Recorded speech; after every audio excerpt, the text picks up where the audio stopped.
before you realize, your loved ones will grow. What about your money? For incredible investment opportunities, talk to SMC. Moneywise, be wise. Roads. Some roads are everyday. Others are different. They can make you dance. Go play around. Give you new highs. Or beg for a tight hug.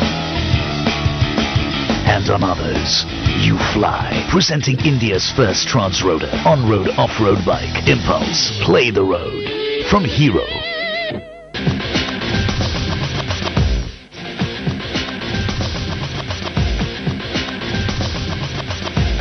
Hello and welcome. This is the agenda for Renewal, and we're trying to look into 2012. Many say it's going to be the year of hope. But given that we are very much in a crisis and everyone's well aware of that, should we try and cash in into this? There's entrepreneurship for one. Thrive during a crisis situation. Are these difficult times important to be made use of? I have a very special plan. Many of these people have decided to go on their own, getting themselves their freedom forever. Well, with that, I'm going to introduce Tejpreet Chopra, who's running BLP, Bharat Light and Power. Sumant Sinha, who's now got his own piece in Renew. We've also got Manisha, who's very much with UBS, but has got her very own plans ahead for the next few years, and Varun Bajpai with Violet Arch. So let me start with you, Sumant. Difficult times should be used to turn into entrepreneurs. Is that a good idea? You know, I can't generalize to that effect. I think that when you, entrepreneurship is not an easy proposition. So I think whenever you start, it's in a way for you a difficult time. But, it really depends upon your particular opportunity. And that doesn't necessarily have anything to do with what's happening in the rest of the economy. So if your sectors could be doing well in a bad environment, if you understand the sector well and if you think there's a special opportunity that you can pursue, then by all means go for it. So I think it's not really that linked to what is or is not happening in the broader economy. Right. Tejpreet Chopra, when you left, things were not as bad as they are today, but they weren't great either. Difficult times, how has it been for you since you've now been doing this for over a year or so? Yeah, no, let me just point out to you first, Shaili. I truly believe that difficult times are a good time for entrepreneurs to get in. Because in good times, it's even more challenging. There's more competition. And I think difficult times makes entrepreneurs, one, take more risks and also think more innovatively to actually find solutions to problems that exist. Well, as for me, like my colleague Sumant just said, entrepreneurs are always going to go through a difficult few years while starting out. I think that's what makes it challenging and that's what makes it different. But I think my only advice is for people getting into entrepreneurship that it has to be a far larger cause as to why you're doing it rather than just about making money or anything like that. That's right. But entrepreneurship, of course, also has an element of innovation. As you said, you take risks, you think about it. There's a larger story involved. Manisha, bankers always look at cost-benefit analysis, don't they? And you're obviously going to think of the benefits now that you're turning into one who'll handle her own piece. What has triggered this for you? And, I think our viewers would be would find it really interesting to know what is it that makes you take that chance.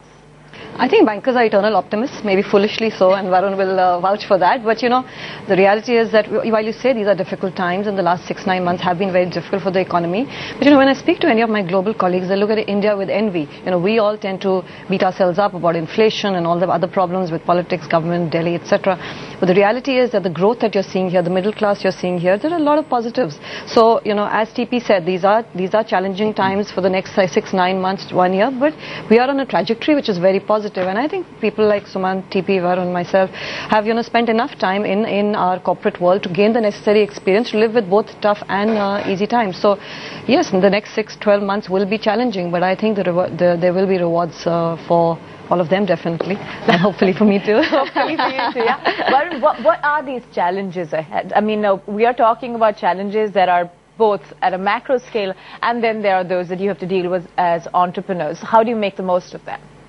I think let's split it in two parts. As Manisha says, I'm fairly optimistic that the emerging market piece and within that the India piece actually has a really positive sort of long-term outlook.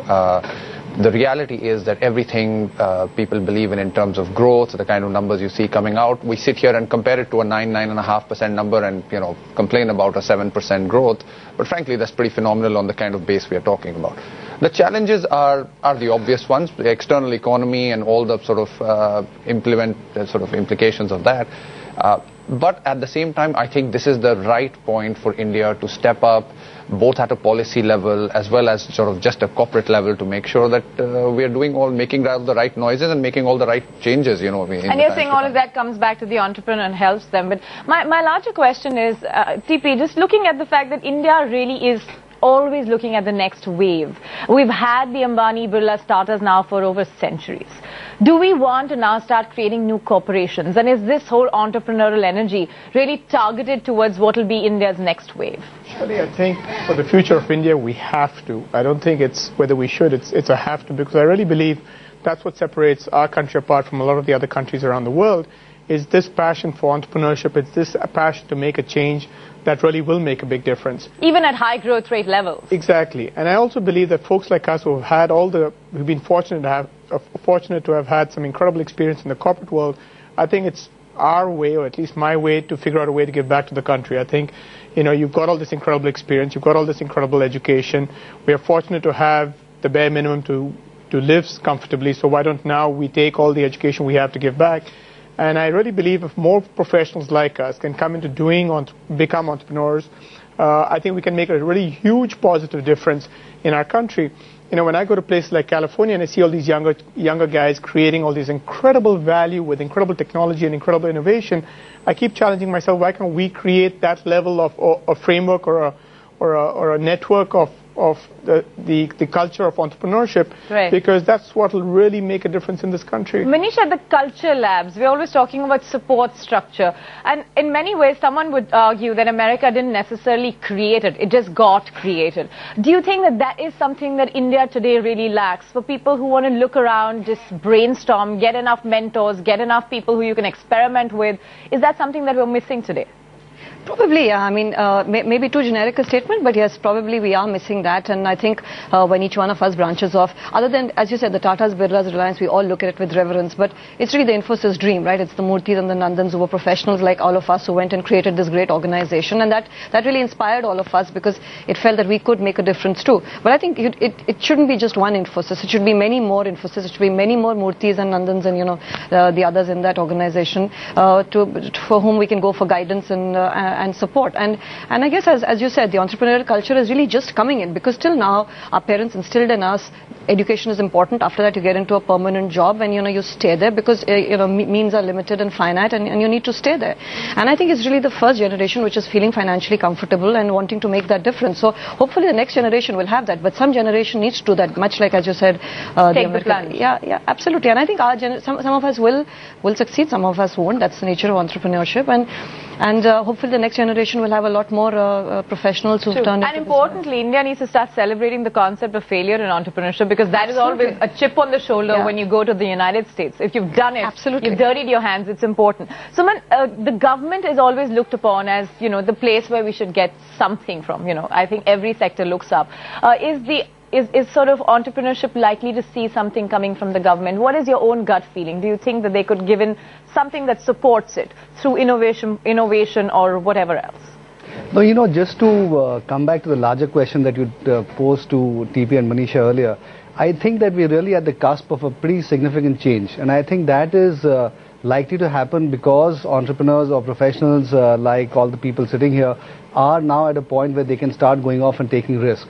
Now, and you know, when you couple that with the broader sort of opportunity in India, it creates a very good environment for really a fundamental change to happen in the Indian corporate environment. So we have this concept of promoters and promoter families, and unfortunately the entire Indian ecosystem in a way looks at promoters running companies. And I think with entrepreneurs coming in who perhaps are funded by other agencies, you know, that concept also has to change. So I think there are some pretty interesting changes that need to happen. Best practices. Yeah, for the whole entrepreneurship model to really take deep ground into India. But I think we're at the start of that process, and I think it's going to take maybe a couple of decades, or maybe at least a decade for it to really become the norm. Now, the question that you said, can the government do anything? I don't think we should rely on the government any longer. I think we have to, all of us now, think about moving beyond government intervention, government sort of policies that support things, and come up with ideas and innovations that perhaps in a way circumvent government policy. Why? Because they're not going to deliver anyway? No, because I think why should we continue to have this sort of a my-bab sort of an attitude towards the government? I think we just have to simply say, okay, this is the opportunity, this is the current environment, and let's try to find a way around it. And very often you'll find solutions where the government has not been able to deliver what it is supposed to deliver. I mean, one very simple opportunity that TP, I'm sure, will also be sort of thinking about is the whole issue of how do you provide off-grid solutions for power. So rather than have the grid going everywhere and provide, asking or expecting the government to provide the grid everywhere, why can't we electrify villages in India by finding solutions that do not require any government intervention, right? That's a huge, big issue, for example. And so I think there are many other areas where, in fact, just like in telecom, we've sort of leapfrogged. I think there are many other areas that potentially we can think about leapfrogging. So there are lots of things that we can even do where we don't require government intervention. Okay, it triggers me to take that whole subject of funding. At the end of the day, where, some projects or any projects, if they have to get into a large scale, they need the money. Now, Varun, in your past experience as a banker, you've dealt with large power projects, perhaps traditional ones. But really speaking, do you think bankers as a community have become open-minded to look at such entrepreneurial projects in India? Absolutely. I think if you look at the trend of what has been happening especially in the power sector, etc., I think there is great belief in the sector. The amount of capital, you keep hearing all the negatives about what's happening in the power sector.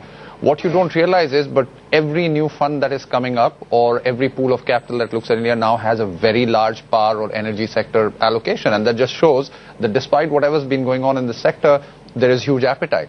I think there is open-mindedness. I really welcome people like Sumant who have had, significant experience in such industries and are stepping out to do something which is, hopefully, as he says, we'd love to see stuff which is not, frankly, promoter-driven, but is actually professionally driven, right? Where we can place the faith that the management that's running that sector or that industry has actually done it for a long time and is doing it at the highest levels of governance and professionalism. Is there a shift of thinking? And I saw you nodding, Manisha, largely because I think now the world wants to see India also change that, get away from the whole family story. Because the success is told. Absolutely. I think the reason I was nodding is because, I was remembering whenever I've spoken to my financial sponsor friends in the last 3 to 4 years, I've always sort of said, look, why are you doing just the classic investments? Invest in the large big business groups, there's ancillary business or, their main business. Do public market transactions. That's not what PE is about. Then you might as well go and set up an FII and do business in that way. And they've always said, look, there is a lack of opportunity. So it's been both ways. There's not been enough entrepreneurs that they can see, and it is true, right? I mean, if you look around, there have been very few entrepreneurial businesses which are willing to be, which are not second generation entrepreneurs or linked to some sort of business families. But is that thinking change even during a crisis? Because I'm guessing some of your banker, sponsor friends, etc., would have just really thought, when the markets are bad, why take a chance? True. I mean, that's always the case. It is a function of the market, and the thinking is changing. And but I hope it remains this way, right? Because I hope the thinking doesn't change. 3 years later, we're into a bull market. Very early stage IPOs start happening, and the thinking changes. So let's see. I'm hopeful, but I hope what you say is correct. May I just add to that? The one thing we must not forget, however, in all of this is that a lot of the business houses have done it the hard way. So what the entrepreneur should not imagine is that just because, we look squeaky clean or came out of the best business school, that it'll be a shorter path to success, right? A lot of the business houses enjoy the support they do because they've been around for decades and looked at, gone with the ups and downs. So I think... Okay, that's an interesting point. Let's get TP's experience in that. I mean, you were with GE. That's a lot of baggage on your shoulder. And then you started BLP, Bharat Light and Power. While you were able to sort of put in your expertise, has it been hard when you go out there with your own project?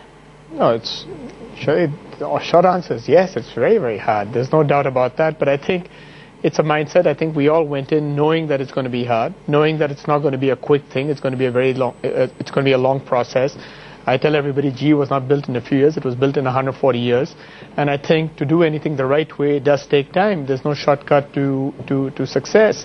I think, coming back to this whole thing about entrepreneurship, I think there are a lot of people with some incredible opportunities and incredible experience sitting in the corporate world who've been there for 10, 15 years, like all of us, who really want to feel that passion of being able to drive your own future or control your own destiny. I think a lot of people just want the platform to be able to do it. And I think if folks like us can create those platforms to give everybody this opportunity to share in this wealth creation, because I think historically what happened is that in the corporate world, you're working for a big corporation or in a promoter-led company, it's only a few people who really win. I think what we need to do is create a new kind of